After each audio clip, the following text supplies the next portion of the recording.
ისეთი ამინდია გაერთ, რომ სახლიდან გასვლა არ გვინდა. სახლში საერთოდ ყინავდა დილით. ყინავდა. ეუკა ჩავრთე კონდიციონერი თორე. მეთქი რა სიტყვა. 2 საათია და ამ დროს ვიწყებთ მომზადებას. არა და დილის 10 საათზე გამოგვიძე მე პირადად. 5 საათზე თვალიშვილის ჩუბს ვუყურეო. სარეცხია გასაფენი.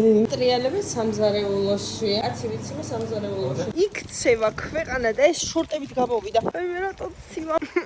სახლიდან გასვლა საერთოდ არ მინდოდა ისეთი ამინდია. წინაში მივდივარ ცენტრისკენ. ნიკა, სად მიდიხარ, ნიკა? მე უკვე შველი ვარ ძალიანად. ხორვატია არის ულამაზესი. სპლიტიც და დუბროვნიკიც ძალიან მოგვეწონა. უბრალოდ აქ ჩამოსვლა მაშინ ღირს, როცა კარგი მზეა და საცურაო ამინდი. თუ წვიმა და ვერ ცურავ, მაგ შემთხვევაში ერთი დღის სანახავია ორივე ქალაქი. მეთანხმებით?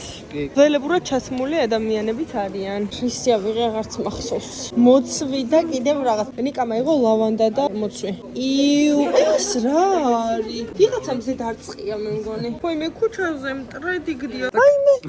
ნიკა რა გაკეთე? ვერ ხვდები რატო არის რამდენი მკვდარი ჩიდები. ერთი აგერ აქ არის, იქ არის. ანტოლია კლავს, ვერ ხვდები. ყარაულობთ ახლა. ჭამს.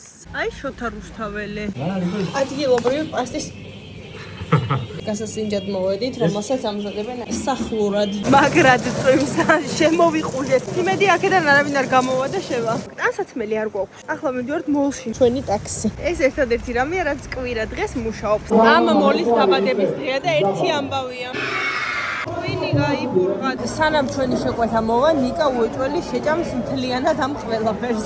სერბეთში რო ვეგეტარიანული ბურგერი მოგვეწონა, ეგ აქვს აქაც ახალი დამატებული და მაგითო შემოვედით. ეს არის ლაშასი. პირველი არის კლასიკური ვეგეტარიანული. ძალიან ცხარე. ეს რა არის? ჩვენი საფეხით წამოვედით. მაგდონალდსის მე სტორ არ გამიარა.